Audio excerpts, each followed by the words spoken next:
Maharaja gold and diamonds, toll junction, Edappally, Palluruthy, Thrippunithura, Kalady, Eramalloor, Aroor പള്ളി, തുറവൂർ, തൃശൂർ.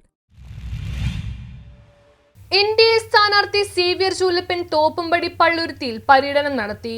നിയമസഭാ തിരഞ്ഞെടുപ്പിന്റെ ഭാഗമായി എൻഡിഎ സ്ഥാനാർത്ഥി സേവ്യർ ചൂലപ്പൻ തോപ്പുംപടി പള്ളുരുത്തി മേഖലയിൽ പര്യടനം നടത്തി. രാവിലെ ആരംഭിച്ച പര്യടനത്തിൽ നിരവധി പ്രവർത്തകരും നാട്ടുകാരും പങ്കെടുത്തു. വീടുതോറും സന്ദർശിച്ച് വോട്ടർമാരുമായി നേരിട്ട് കൂടിക്കാഴ്ച നടത്തിയ സേവ്യർ ചൂലപ്പൻ വികസന പ്രവർത്തനങ്ങളും അടിസ്ഥാന സൗകര്യ വികസനവും മുൻനിർത്തിയാണ് പ്രചാരണം നടത്തിയത്. പര്യടനത്തിനിടയിൽ വിവിധ കേന്ദ്രങ്ങളിൽ സ്വീകരണവും സംഘടിപ്പിച്ചിരുന്നു. പ്രദേശത്തെ യുവാക്കളുടെയും സ്ത്രീകളുടെയും സജീവ പങ്കാളിത്തം പ്രചാരണത്തിന് ആവേശം പകർന്നു. വരാനിരിക്കുന്ന തിരഞ്ഞെടുപ്പിൽ മികച്ച വിജയം കൈവരിക്കുമെന്ന് സേവ്യർ ചൂലപ്പൻ ആത്മവിശ്വാസം പ്രകടിപ്പിച്ചു.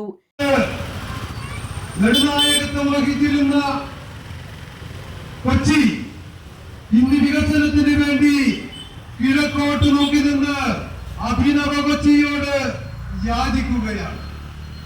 പ്രിയമുള്ളവരെ, കൊച്ചിക്ക് വികസനത്തിന്റെ പ്രതീക്ഷകള് നഷ്ടപ്പെട്ടിരിക്കുകയാണ്. നമുക്ക് ചുറ്റും വികസനം എന്ന് പറയുമ്പോൾ കൊച്ചിയുടെ മുഖം മാറ്റാൻ, കൊച്ചിയുടെ പ്രതാപം വീണ്ടെടുക്കാൻ, കൊച്ചിയുടെ പ്രൗഢി വീണ്ടെടുക്കാൻ, കൊച്ചിയുടെ അഭിമാനം. News bureau, Kochi.